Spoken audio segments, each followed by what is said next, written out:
second. That's a Stanley Cup clinching record, 9 goals. On June 13th, 2023, the Vegas Golden Knights won the Stanley Cup Finals against the Florida Panthers. It has happened in Vegas. The Cup's going to stay in Vegas. And for the first time, the Golden Knights are Stanley Cup champions. It was a remarkable achievement for a team that was only 6 years old. In this episode, we'll take a look at how the Golden Knights are managed, focusing on the way they built a powerhouse hockey team from scratch. Along the way, you'll learn about a way of structuring decisions that can affect the kinds of choices you make at the grocery store, in the boardroom, and on the ice.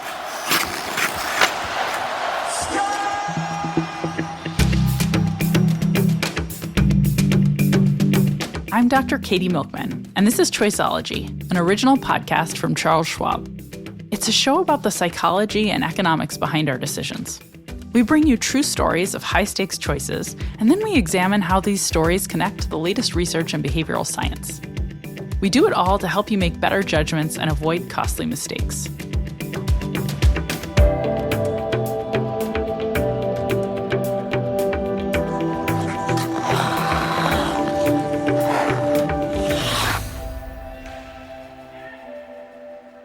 The NHL was looking to expand. They wanted to grow their TV footprint, and they also wanted to collect the expansion fee, which was $500 million at that time. This is Gary. Hi, my name is Gary Lawless. I am a writer and broadcaster with the Vegas Golden Knights.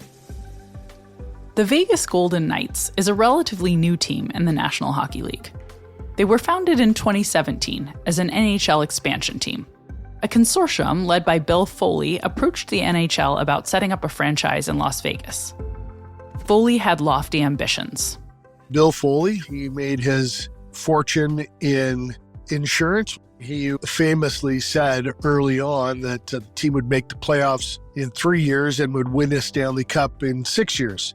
No, everybody laughed at him. Nobody in the hockey world thought the Golden Knights were going to be a playoff team. New teams generally struggle to find their footing in their early years. In the NHL, new teams fill their roster with players from existing teams in what is called an expansion draft. They had the ability to take a player from every team in the league. Every team could only lose one player, and they could protect a certain number of defensemen or a certain number of forwards. Existing teams would protect their star players, so the terms for new teams are not exactly great. The expansion franchises were unsuccessful early on for the most part. It was like you were the new kid on the block, so you had to pay your dues. The new team would have to make the best of a tricky situation. So the Golden Knights were awarded a franchise that was going to start playing in the fall of 2017. They ramped up their staff early in 2016, and the first person hired to head up the hockey operations side was George McPhee. He was hired as the general manager. He wanted to get the best human talent available at every position. Building the team from scratch presented many challenges. But for George McPhee, it also presented an exciting opportunity. He realized he'd be able to consider and acquire the key ingredients for a good team all at once, rather than constructing his dream roster bit by bit over multiple seasons. There's so many things that, you don't want too much of the same thing. And you also want players that fit in your culture. They scoured the planet for a year looking for players and watching players. It was a very organized approach. They had an analysis of every team, of every player in that organization, how much money they made, what their statistics were, how had they played prior to joining that organization. They knew more about every hockey player in the world than any other organization in the world when they got to the expansion draft. They looked everywhere, not only for hockey players, but also for the dozens of staff members needed to support a professional sports team. They looked at strength and fitness, the medical staff and how they were going to support players, the nutrition. They hired people from Cirque du Soleil rather than from the hockey world. they hired the global staff to look at players all over the world. Normally, hockey teams build their rosters slowly over several years, trading players with rival teams and developing new talent in the minor leagues. Managers have to juggle overlapping contracts, players with free agency coming and going, and a multitude of other factors. It's like any business. You look at your roster of people, and when there's a hole in it or a lack of production in a certain area, you determine you need to solve that, and you go into the marketplace and try and find a player that will fill that hole for you and make your entire team more successful. You can't just go to a store and buy players. It takes two to make a trade, so it's an ongoing process. The Golden Knights had a rare opportunity to build a team, a whole organization, from the ground up. They would be hiring a complete set of players and support staff instead of hiring one person at a time. Well, it only happens in expansion, that there's a new franchise that gets to pick new name, new jersey, build a new stadium, create new traditions, and pick new players and put a new team on the ice.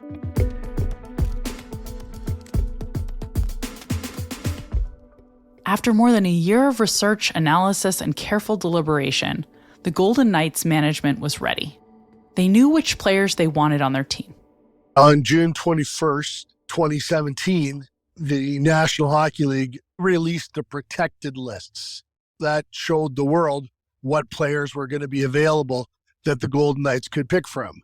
And then that night, they had a live televised event from T-Mobile Arena in Las Vegas, where George McPhee, Kelly McCrimmon, and team owner Bill Foley announced the players that they were selecting. They came to the stage and they said, from the Los Angeles Kings, the Golden Knights select Braden McNabb, defenseman. And he's here. The Golden Knights select from the Pittsburgh Penguins, The Vegas Golden Knights select goaltender goalie Marc-Andre Fleury. And on until they had selected one player from every team. 30 players now belong to the Vegas Golden Knights. So everybody, the whole world knew all at once who was going to be on the Vegas roster. They made a lot of interesting decisions as they tried to forecast players' potential. Internally, the Golden Knights, they looked for players that hadn't reached their peak because they hadn't been given opportunity. And if they were given opportunity, they would fulfill their potential. So no one really knew the formula that the Golden Knights were using. And as a result, they looked at the roster with doubt. From the Blue Jackets, the Vegas Golden Knights select William Karlsson. Karlsson is a penalty. They selected William Karlsson from the Columbus Blue Jackets. In his last year in Columbus, he had 6 goals. People looked at the players they selected and looked at their statistics, and they said, they didn't draft a very good team. But despite the unremarkable statistics of most of the players, the team as a whole worked really well together. That cohesive and well-functioning team allowed individual talents to shine. Remember William Karlsson? The player drafted from the Columbus Blue Jackets who had only scored 6 goals the previous season? He got to Vegas. They gave him the offensive opportunity. He scored 43 goals the next year. A lot of the players that the Golden Knights selected hadn't been given as much opportunity with their own organization as they were about to be given with the Golden Knights. Midway through the season in December, the team won 10 games in a row. And all of a sudden, people were like, okay, how long is this going to last? And then the team just kept continuing to win. All of the potential that other teams had missed was being revealed in Las Vegas. One trio of players stood out. Karlsson, Riley Smith, and Jonathan Marchessault all came from teams that didn't want to use them, and they all had okay seasons in other places. Now they were put together, and the combination of the three of them became offensively dangerous and very difficult to score against. They put them together, and they became one of the best lines in the NHL. The three players, and by extension the team, garnered a new nickname. The Misfit line. They became the poster boys. They were the Golden Misfits. The team said about themselves, we're a bunch of misfits. They were banded together by the fact that nobody else wanted them. And they used that to fuel the emotion that is required to play in the NHL at a high level. And they did it night after night after night. Behind the scenes, it was like something out of the TV show Ted Lasso, if Ted Lasso had been about hockey. Every time they played another team, one of the players in the dressing room could stand up and say, those guys didn't want me. And the rest of the players would say, okay, let's go win it tonight for him. And they would all band together and try and make the team that had left their teammate exposed, make them regret that decision. And they did it an awful lot. In fact, the remarkable team that was pulled together in a single season with one set of hires had great success. The Golden Knights made it to the Stanley Cup playoffs in their first year. It was an incredible accomplishment. They were playing against the best of the best and winning. In the first round of the playoffs, the Golden Knights played the Kings. The Los Angeles Kings had won Stanley Cups. They won in 2012 and 2014, and were still considered one of the best teams in the NHL. The Kings star defenseman Drew Doughty earlier in the season said, the Golden Knights are a cute story, but we all know who the better team is. And when we get to the playoffs, we play them, we'll show them who the better team is. The Golden Knights surprised everyone and won the first 3 games against the Kings. They only needed one more to win the series. And it turns out they would only need to score one more goal to do it. Doughty gets it ahead. Kopitar drops it off. Brown cutting in. Shoots. Saved by Fleury. Rebound cleared by Vegas. Another great chance for the Kopitar line. Now back comes Carlson. Carlson. Smith. Across. Scores! Braden McNabb buries it and Vegas leads 1-0. In the final game, Braden McNabb, who the Golden Knights selected from the Kings in the expansion draft, scored the goal. It was a 1-0 victory. It was that kind of moment where everyone kind of said, the Golden Knights did a great job in the expansion draft. The Golden Knights were not a cute story anymore. They were a contender. And they just kept going. After they beat the Kings, the next round was the San Jose Sharks. They beat them.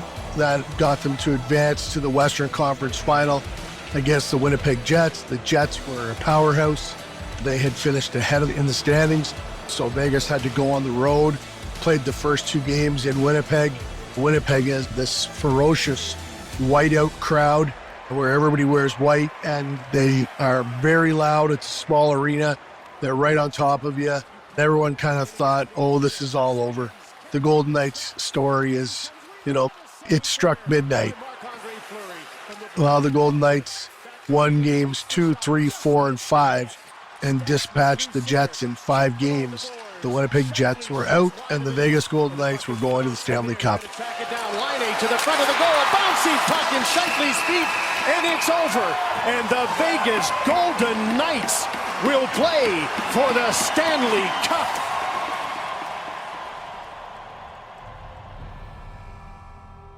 This is where the Golden Knights would finally lose, just one step away from winning the championship. They lost to the Capitals, who were a powerhouse led by Alexander Ovechkin. Still, this upstart team, barely a year old, had made it all the way to the Stanley Cup Finals. Normally, a hockey season is considered a failure if you don't win the championship.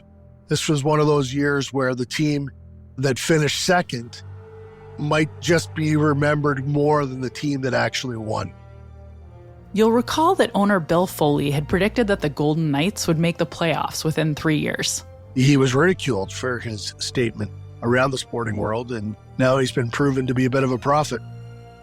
Foley had also predicted that the team would win the Stanley Cup within 6 years. Amazingly, the team pulled it off in 2023, 6 years after their founding. It's just nasty. And wow, how about Vegas delivering on the promise from Bill Foley? They get a cup within 6 years.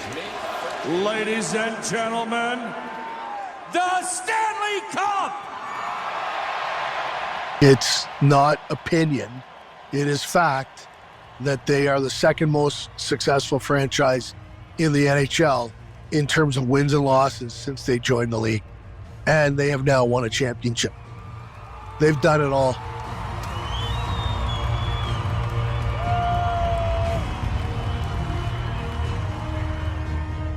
Gary Lawless works for the Las Vegas NHL hockey team as the official Vegas Golden Knights insider, where he writes columns, features, and stories on the team and files video recaps from games and events.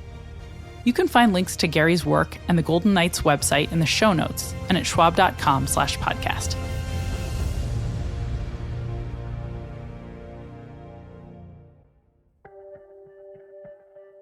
The Golden Knights' remarkable rise was undoubtedly due to a number of factors: clever scouting, good management, and excellent support staff, and luck. But their story also suggests that here, at least, there were benefits from hiring a whole team of players at once, rather than hiring players one at a time or in smaller sets over many seasons, the way most established teams operate. What we know from decades of research on decision-making is that when we make choices in sets rather than singletons, it can change our perspective. The Vegas Golden Knights management likely brought a different outlook to hiring decisions at the start of the franchise because they were bringing in a whole team rather than filling a single gap in their lineup. They were focused on how their choices would complement each other and eager for a diversity of skills and talent to build a robust team. Rather than blowing their budget on a couple of all-star players, they chose lesser-known players with untapped potential and varied skills. You may remember that on previous episodes of Choiceology, we've talked about people's tendency to engage in what behavioral economists call mental accounting. This term describes our tendency to treat resources like money and time as if they are labeled and belong in separate mental accounts or buckets. We act like our travel money is separate from our rainy day money, for instance, even though these kinds of monetary resources are technically fungible or interchangeable. Mental accounting affects the way we make hiring decisions, too. When an established NHL team trades a player, they may be overly focused on that player's specific talents, or that player's cost to the team's bottom line. Another way of putting this is to say that hiring a single player may cause us to narrowly bracket our decisions in separate mental accounts, without focusing more broadly on the team as a whole. But in the case of the Golden Knights, player selection was done in aggregate. And when we make hiring decisions in aggregate, we tend to think about them in one mental account, bracketing all of the decisions together and considering their interactive effects. That approach here may have been what helped the team prioritize how players would work well together and the need for diverse skill sets that might not have been as apparent if players had been individually selected over multiple seasons. My next guest is here to explain the impact of making selection decisions using wider versus narrower choice brackets. Erika Kirgios is an assistant professor in the behavioral science department at the University of Chicago Booth School of Business, and, full disclosure, my former PhD student at Wharton. Hi, Erika. Thank you so much for joining me today. Thank you for having me, Katie. I'm really excited to talk about choice bracketing, and I was hoping we could start by just defining it. What exactly is choice bracketing? Choice bracketing is the idea that when we make decisions very often in life, we have the option between thinking pretty locally about an individual choice or thinking more globally. So, for example, I might think locally about whether to buy coffee in the morning. And that means today I wake up, I realize that I'm in a rush to get to work. Should I stop at Starbucks or should I make myself a coffee at home? And there are all sorts of reasons why I might decide that stopping at Starbucks makes more sense. But if I look back over the course of a whole week or a whole month or a whole year, Will I think differently about those individual choices to go get coffee and buy it from Starbucks rather than make it at home? Maybe so. And that kind of local versus global thinking can apply in all sorts of decision-making contexts because we very often make repeated choices and think about each of those choices individually more often than we're thinking about the aggregation of those choices. Right. So in the context of the Starbucks example you gave, I guess if I were thinking globally about it, I might think, wow, that's a really big expense if I do that every day. But if I'm thinking locally, I might think it's going to save me time and it'll taste better than when I can make it home. Is that kind of the idea? Exactly. That's exactly right. So would you characterize choice bracketing as a bias? And if you would, I'm curious what kinds of mistakes you think it leads people to make.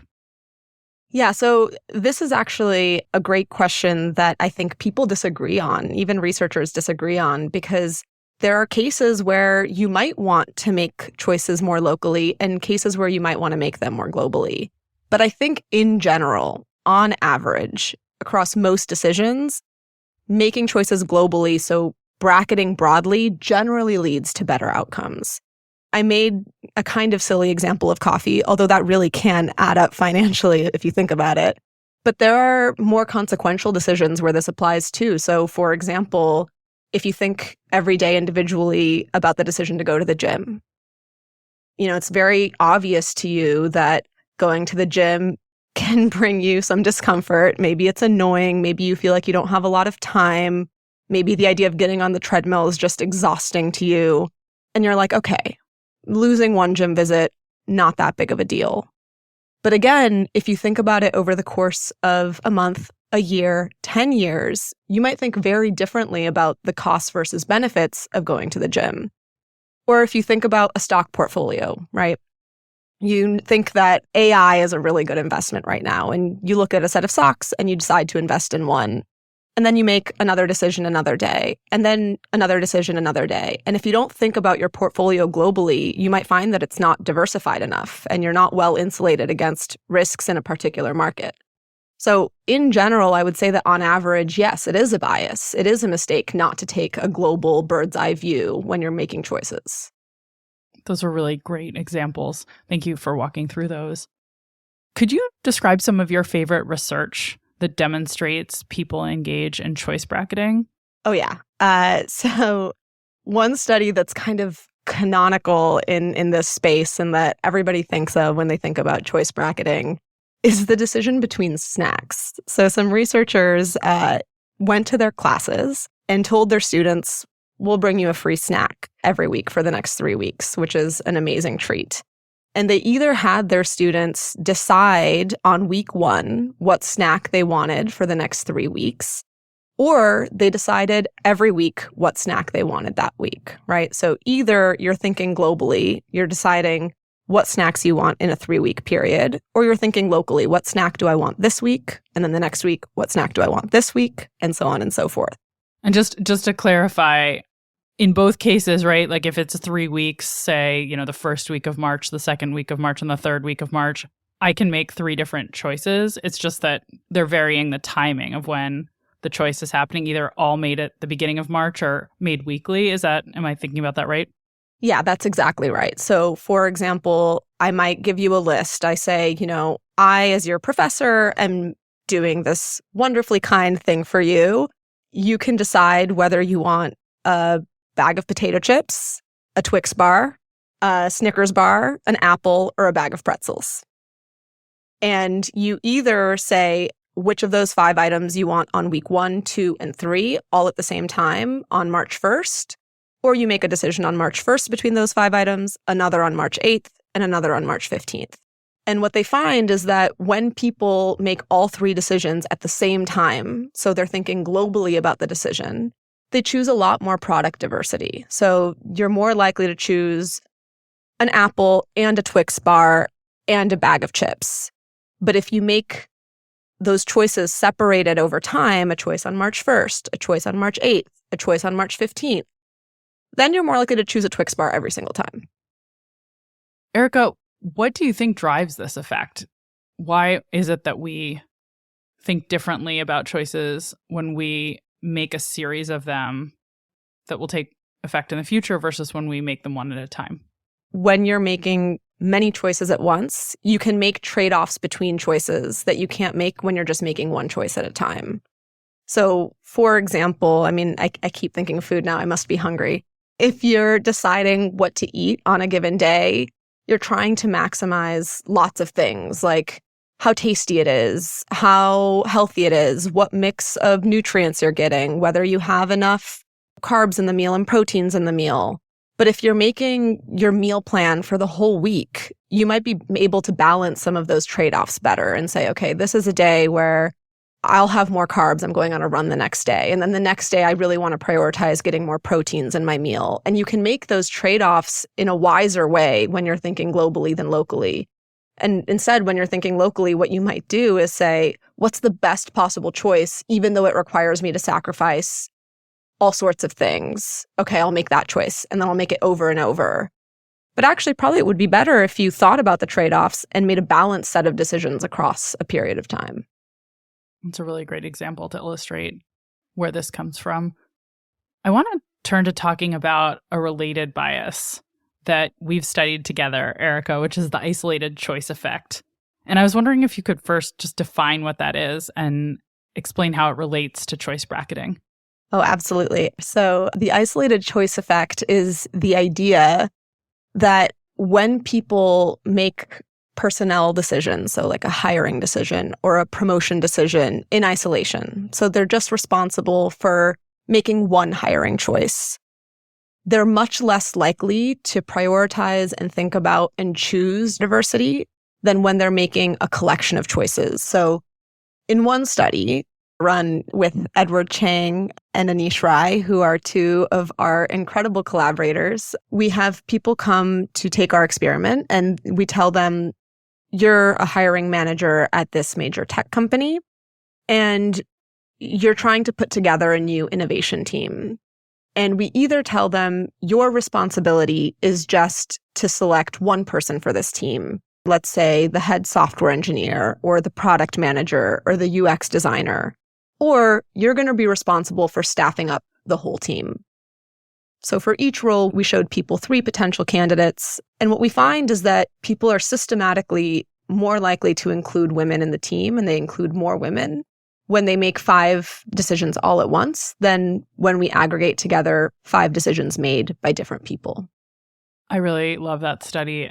And I think it's such a fascinating demonstration of this phenomenon. I want to pivot away a little bit from the specific work and ask you how you think our listeners should, reflecting on what you've described, maybe make different choices in their own lives. What would you recommend people do differently now that they know about the power of choice bracketing?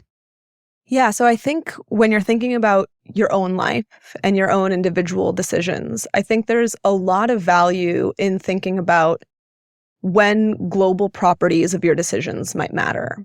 So is this a decision that could become a habit? And in that case, I should think globally about what kinds of habits I do and don't want to build. Or is this a decision that contributes meaningfully to a bigger team or a bigger endeavor, a bigger effort? In that case, I want to think about it within the context of that bigger global effort or team, right? I think about this when I'm hiring people or when I'm choosing, for example, PhD students. I think about not just that individual, but what's the team, what's the cohort going to look like? How can I build a team or a cohort that's going to be best able to support each other? One thing that I try to stress and that I think would be valuable for listeners to stress too is when my team and I are all going off and making individual choices that will end up affecting each other, it is worth having at least a meeting or a person responsible for looking at what the totality of those decisions look like. So I say, I would really like to hire this PhD student, and my 3 colleagues make 3 other choices.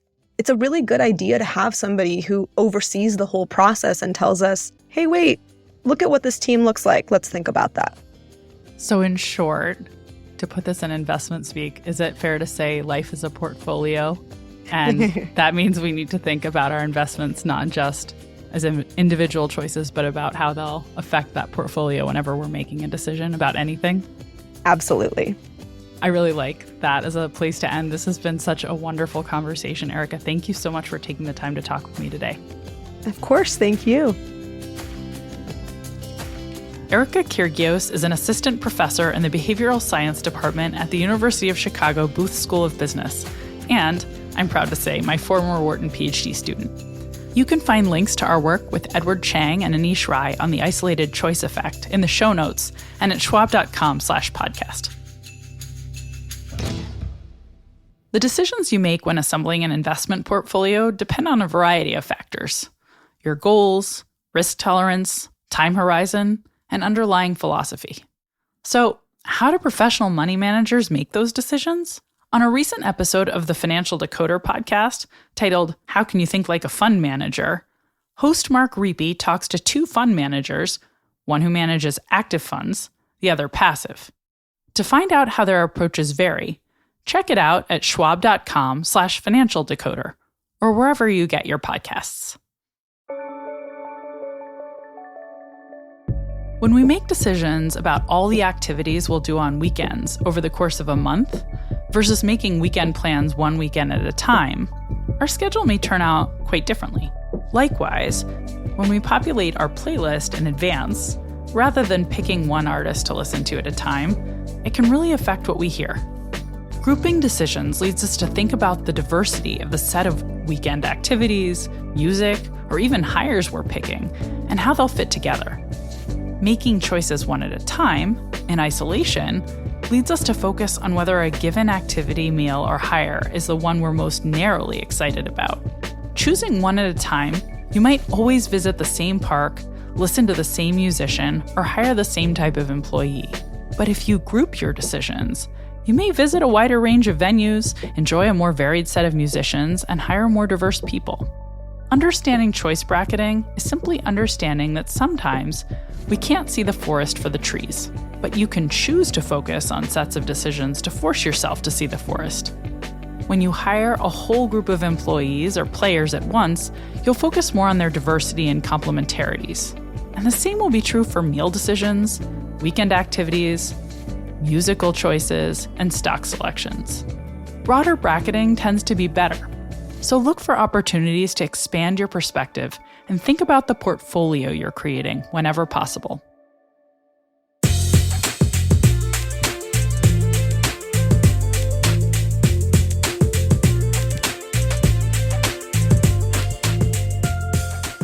You've been listening to Choiceology, an original podcast from Charles Schwab. If you've enjoyed the show, we'd be really grateful if you'd leave us a review on Apple Podcasts, a rating on Spotify, or feedback wherever you listen.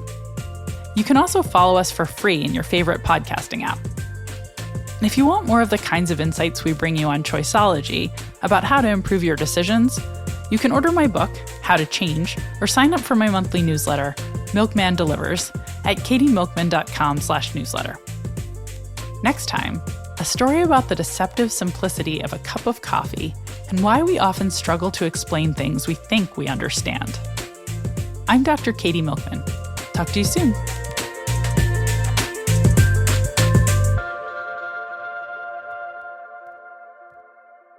For important disclosures, see the show notes or visit schwab.com/podcast.